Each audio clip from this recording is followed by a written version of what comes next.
Well, hi there, friends and family. How are you today? Good to see you. I want you to know that we just ran across a really incredible surprise. We were driving through the Nez Perce National Recreation Area, or into the Nez Perce National Recreation Area in the Idaho Panhandle, and that's off of Route 12 out of Missoula along the Locksaw River. And so, it was getting kind of late in the day. You can see the sun, is kind of low, the light's low. And we thought, okay, we'll go over here and camp. And as we were getting into the little valley, the Nez Perce Recreation Area Valley, to look for a campsite, we saw something that said Observation Lookout with an arrow up a little dirt road. And it was kind of like actually a little gravel road. And we thought, that's a pretty nice little road. Let's just take it, Little did we know that like 7 miles later, the sign said 9 more miles. So we're like, oh man. We said, okay, we're here. Let's just go for it. We'll get up there, maybe see some sunset, and then get back down in time to set up camp without, having to do it in the dark. Anyway, we took a wrong turn, not in Albuquerque, in the Nez Perce, the Selway-Bitterroot. That's Bitterroot for all you Easterners. No, not Sewell. The Selway-Bitterroot wilderness, okay? And as we even turned around again to go another 7 miles back, we missed it by 7 miles. People had shot up the signs weren't there, this and that. We came around, we were like, we're going to do this. We're going to go see it and get our lookout. It's got to be impressive because we've been on this dirt road forever. And then all of a sudden we came around this corner and there was this wild pair, a couple that came in this car, and they're like, there's a moose right there. It just ran across the road. It jumped over our hood and all this stuff. And the guy started going into the turnout, jumping out of his car looking for it. We're like, that'd have been our moose, whatever, that kind of thinking, if those people hadn't been there. But I asked the guy before he left, I said, is the lookout observation thing here finally? He's like, yeah, it's up on the next road. So sure enough, the roads had gotten kind of progressively worse. We're like, all right, we're doing it. And this last one was like a climb, and we're like, oh my gosh, what do we get into? High clearance, the whole thing. So from the very beginning, we didn't know how long it was going to take. We didn't realize that it was going to truly take a high clearance vehicle, because for 15 miles, it was just beautiful road. Dirt road, gravel, but like beautiful, very few ruts. So loved it. But anyway, long story short, saying all that to say this, what we held out for in the grand scheme of things was that right there. Look up there. You see that fire watch tower out back there with the golden 06 Sequoia in back of it? Well, that, ladies and gentlemen, is where we're going to stay our night. There comes my boy running up to see his papa. There, except that it's a little bit wily. You get up there and boy, if you have a fear of heights, or even if you don't have one, it'll get hold of you. That's a good 5 stories up. And guess what? There's beds in there. We're not going to sleep on them. We're going to basically either lay our tarps over those beds, because the mattresses look kind of nappy, but they're not like the worst you can imagine. My wife is just a little bit afraid of whatever, I guess like a bed bug or something. But not that it looks that way, but there's just some old mattresses up there. I mean, nice, thick mattresses, whatever. Kind of the old outdoorsy kind of camp style mattresses. So we'll either post up over top of those with some tarps, or just throw down on the floor of that thing with the inflatables. But what's wild is they even have a little propane stove. You turn on 1 or 2 of the valves at the bottom of the tower, and then 1 or 2 of the other valves at the top, and you can cook up there. So 360 degrees of looking out. We can fire watch. We can hang out. There's a puzzle up there. There's a little magazine people write in and stuff. But what a little treat to just get that right here out of the blue. And it just goes on to show that, some of the best little surprises are just that. They're unexpected. You just kind of follow your nose and don't even worry about it. I think Jan and I both were kind of prepared for it to not. Wow, look at that. There's the sun going through the tree right on my face. Turns me red. I'm like the guy from Superman 2. Watch. See my eyes turn red? But in any event, little deals, little surprises like that. So I'm going to go ahead and talk about 2. I'm going to get into part of my list here that I've been making. And I think what I will talk about is the idea of living vicariously, emotionally through our children, okay? So what I noticed was that I was getting real short with my kids. Like, part of this whole journey for me, honestly, is kind of learning how to be a dad. I'll just be honest with you. That's the whole deal is, part of what my whole existence has been. I won't even go into, like, my relationship with my dad, but And my dad did the best that he could do, and he's a great man. And anybody that knows my dad knows he's a great man. But the idea that I'm wanting to talk about is that, right or wrong, we come to parenthood with, some expectations. And I find myself getting short emotionally with my kids for them not knowing how to do things, even though there's no good way for them to know how to do it. Like, how would my child know how to do whatever it is, okay, the very first time? And what's funny is I find myself, even preaching at my children about this. I'm like, to my daughter, I'm like, Ava, how do you expect to, be perfect the first time? Because she, can't do a cartwheel or can't do whatever it is the first time, or she loses, the game the first time. And we say to her, how do you expect to be perfect the first time? Just understand that learning is a process. We're listening to this Shakira song that's from the movie Zootopia, and it's called, I think, Try Everything, and it's really powerful. And Shakira says, look, you're going to make new mistakes. You get up, you try again, and birds don't just fly, they fall down and get up. She says, you've done your best, so you can call it your best, and that's good enough. And that's all very powerful stuff. And so how would my children know how to do some of these things, right? And yet we get short with them. I get short with them because I'm a dad, right? Or I'm a human being. And so all of a sudden, and it's funny, it's like they say, what you are speaks so loudly that I can't hear what you're saying. And I find that to be totally true if I could see myself third person. And I can through the eyes of my children. For me to sit there, it's like, hurry up and relax, or, gosh darn it, relax already. It's like an oxymoron. And so I find myself, preaching these lessons at my daughter about being more open and listening and those kinds of things. So here it is. It's like, life itself, I believe, is that thing, which is, you're just going to learn the lesson. Like, no matter where you turn, you're like a mirror. There's like a mirror in 360 degrees, and everywhere you go, you could go to Timbuktu, and it's a mirror of yourself in some way. You take exactly yourself. Your perception of Timbuktu is very much your perception of Timbuktu, right? You can't escape you. Wherever you go, there you are. And so this idea of living emotionally, vicariously through my children, I don't know, somehow it sounds like that thing about living vicariously through, like, sports or something like that, but I'm not even talking, maybe it's not even the right definition to live vicariously what I'm talking about, but I do notice that, there's this emotional weight to having expectations of my kids that I guess I'd rather not put on them, and so it's a journey. So part of what I've come to do, Walden, part of my motivation has always been the idea, of Walden. I did not read Walden. I've read excerpts of it, after Tim Ferriss spoke so highly of it. It was literally Tim Ferriss that got me to read Walden, though I'd known of Walden.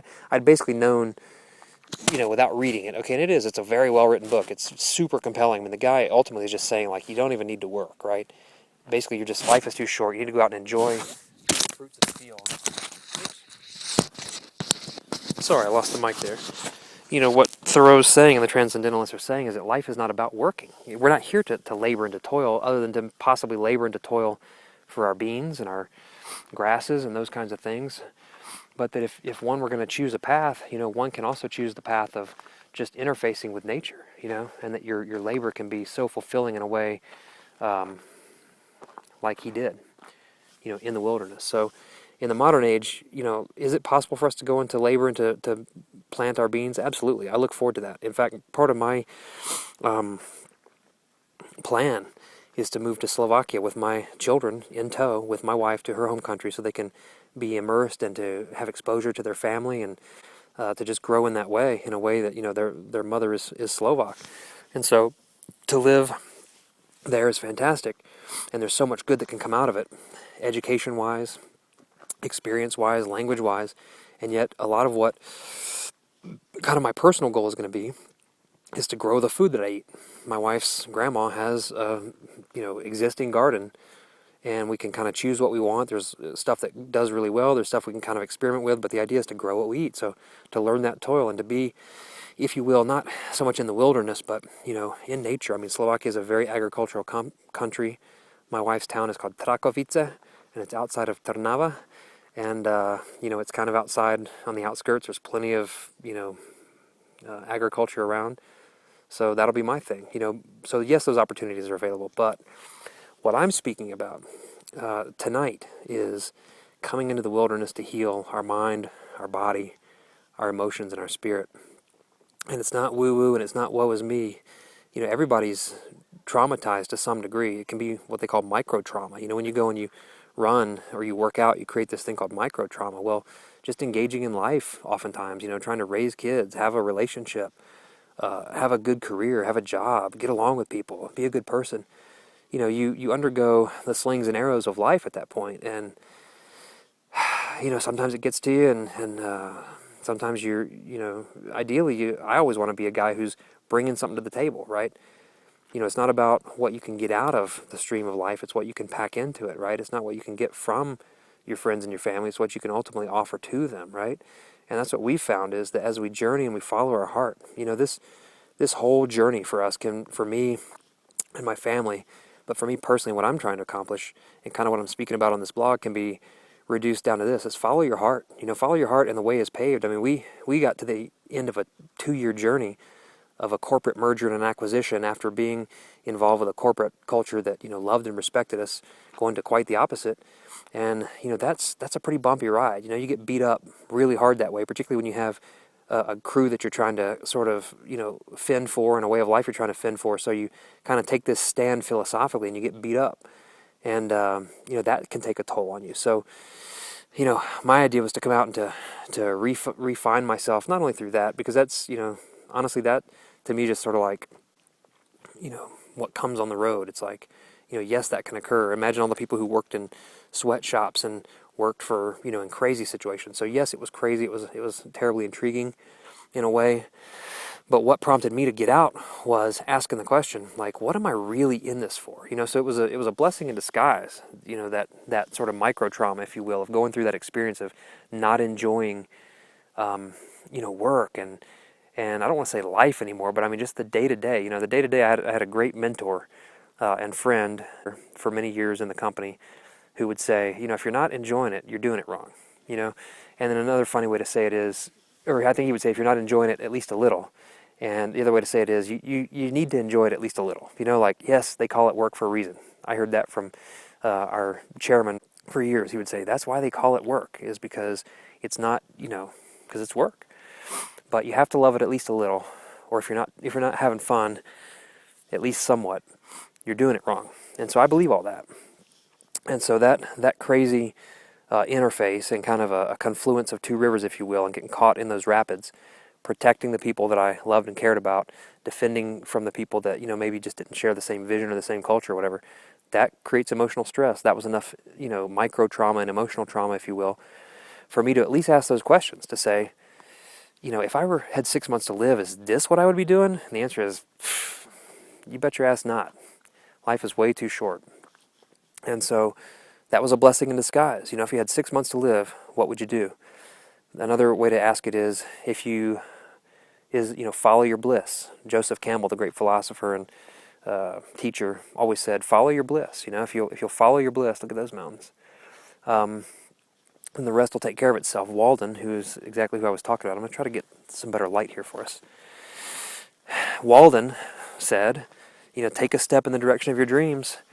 And I think the rest of the sentence is, the universe will meet you halfway, or something along those lines. And we believe that, And people say, oh, it's not foo-foo. One guy, the author Chris Gilbro, who wrote The $100 Startup, great book, by the way. I mean, nuts and bolts. But he's very fast to say, this is not law of attraction. You need to understand, I'm not talking foo-foo stuff.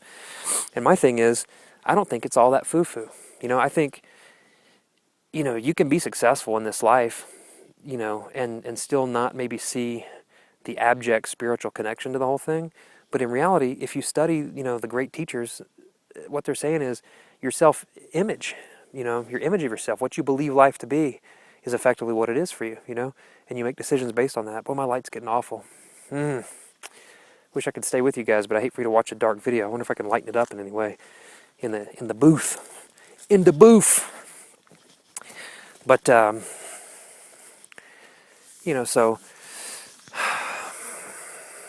that's kind of what we're doing. We're out here healing. I'm getting to observe myself be a real prick, if you will, to my wife and sometimes to my kids. But as I tell people, I'm way better than I used to be.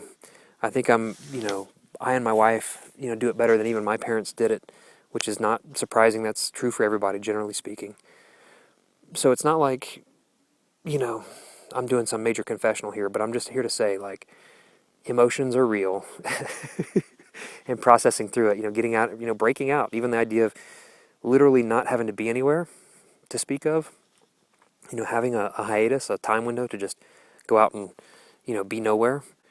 Phenomenal. Somebody wrote in the book up there, in that tall tower over there, it said, something about how great is it to not know what day it is and to not really care and what time it is. And everybody I meet out here says the same thing. They just don't know what day it is, and isn't that great, And that is quite the difference between saying, man, it's only Tuesday, I cannot wait till Friday. I mean, what an insane situation, according to none other than Henry David Thoreau and Ralph Waldo Emerson and a bunch of other great minds in the world. Is like, if you're not enjoying it, what are you doing, man?